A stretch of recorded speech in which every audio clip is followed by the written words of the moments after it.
আজকে কথা বলবো যে দেখেন, আপনারা যদি একটা প্রশ্ন করেন যে এই তামাম দুনিয়াতে, এই পৃথিবীর মধ্যে বর্তমান সময়ে সবচেয়ে নিকৃষ্টতম ফ্যাসিস্টের নাম কি, আপনারা যদি প্রশ্ন করেন তাহলে সেই উত্তরটা হবে ইউনূস।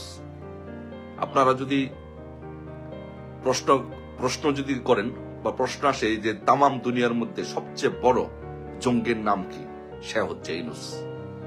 এই তামাম দুনিয়ার মধ্যে সবচেয়ে বড় স্বৈর শাসকের নাম কি, সে হচ্ছে সুদখোর মহাজন ইউনূস। কেন এই কথাটি বলছি, কেন জনগণ এই কথাটি বলছে জঙ্গি ইউনূস, ফ্যাসিস্ট ইউনূস, স্বৈর শাসক ইউনূস কেন বলছে? আপনারা দেখেন এই পৃথিবীর ইতিহাসে আপনি পাবেন, এমন কোন ঘটনা পাবেন যে কোন সংগঠনের নেতাকর্মীরা জাস্ট তাদের রাজনৈতিক অধিকারের জন্য কথা বলার কারণে বা মিছিল করার কারণে সাথে সাথে তাদেরকে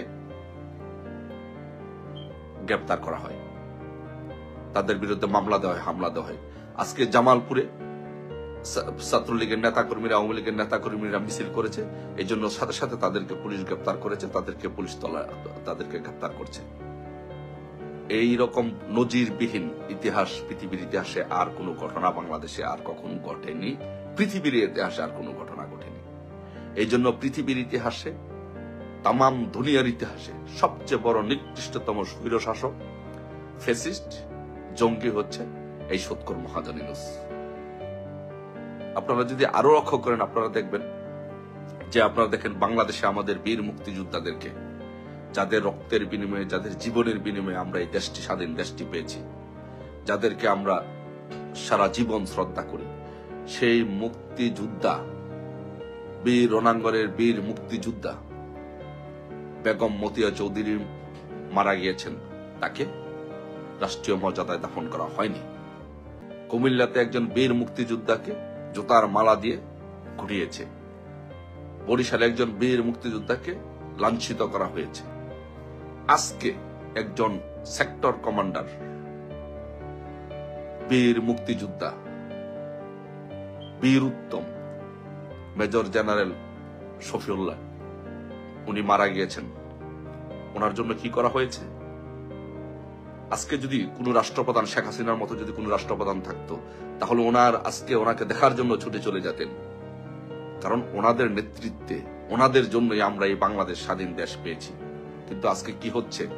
আজকে বাংলাদেশের জঙ্গিবাদকে লালন করার জন্য, জঙ্গিবাদের মদতদাতা, পাকিস্তানের একীভূত করার নায়ক, বাংলাদেশকে পাকিস্তানে একীভূত করার জন্য যে চেষ্টা করছে সে জঙ্গি ইউনূস আজকে মুক্তিযোদ্ধাদেরকে পদে পদে হেনস্থা করছে। আজকে মানুষের বাক স্বাধীনতা আজকে কেড়ে নিয়েছে জঙ্গি ইউনূস। আজকে দেখেন একজন, আপনারা যদি দেখেন যে আওয়ামী লীগ শাসনামলে, আওয়ামী লীগের 17 বছরের শাসনামলে, আওয়ামী লীগের পুরা শাসনামলটা জুড়ে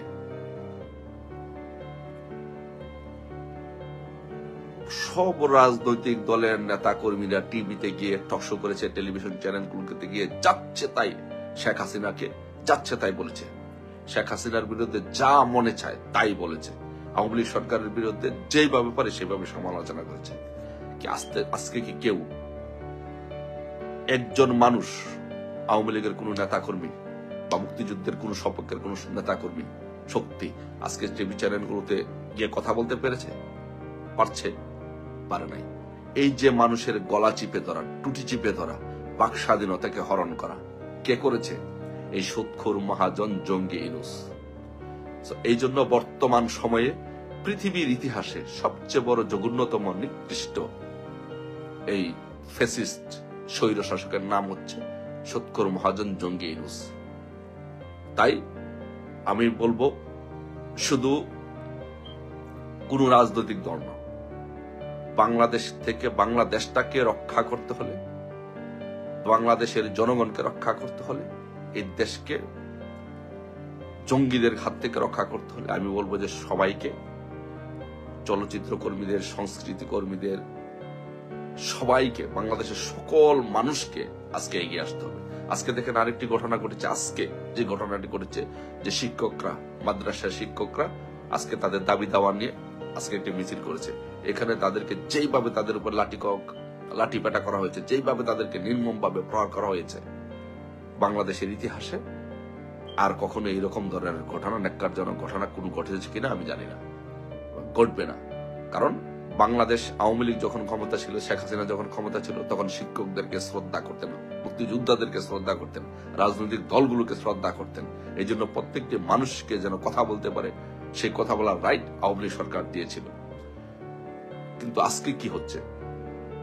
আজকে প্রত্যেকটা মানুষের আজকে কণ্ঠরোধ করা হচ্ছে, প্রত্যেকটা মানুষের টুটি চেপে ধরা হচ্ছে। এই অবস্থায়, এই সাফোকেটিং সিচুয়েশন থেকে আমাদেরকে রক্ষা পেতে হলে অবশ্যই আমি মনে করি যে আমাদের সকল মানুষকে, সকল শ্রেণী পেশার মানুষকে আজকে এগিয়ে আসতে হবে। কারণ এই জঙ্গি ইনুস দিয়ে এই বাংলাদেশ চলবে না, বাংলাদেশ ধ্বংস হয়ে যাবে। এই জঙ্গি ইনুসের মাধ্যমে যদি কোনো নির্বাচন হয়, তাহলে সেই নির্বাচন কখনো নিরপেক্ষ হতে পারে না।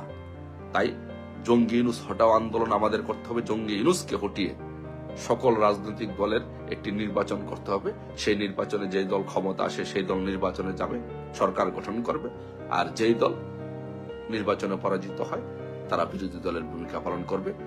এটি হচ্ছে রাজনৈতিক শিষ্টাচার। নির্বাচিত সরকারের কাছে ক্ষমতা হস্তান্তর করার জন্য একটি বাংলাদেশে একটি ফ্রি, ফেয়ার এবং ক্রেডিবল ইনক্লুসিভ নির্বাচনের জন্য অবশ্যই এই জঙ্গি ফ্যাসিস্ট ইনুসকে ক্ষমতা থেকে নামাতে হবে। আসুন সেই আন্দোলনে আওয়ামী লীগের নেতৃত্বে সকল রাজনৈতিক দলগুলো ঐক্যবদ্ধ হয়ে এই ফ্যাসিস্ট ইনুসকে আমরা সরিয়ে একটি নিরপেক্ষ সরকারের মাধ্যমে, নিরপেক্ষ তত্ত্বাবধায়ক সরকারের মাধ্যমে আমরা বাংলাদেশে একটি নির্বাচন করি, সকলের বাক স্বাধীনতা পুনরুদ্ধার করি, মানুষের অধিকার, মানবাধিকার পুনরুদ্ধার করি।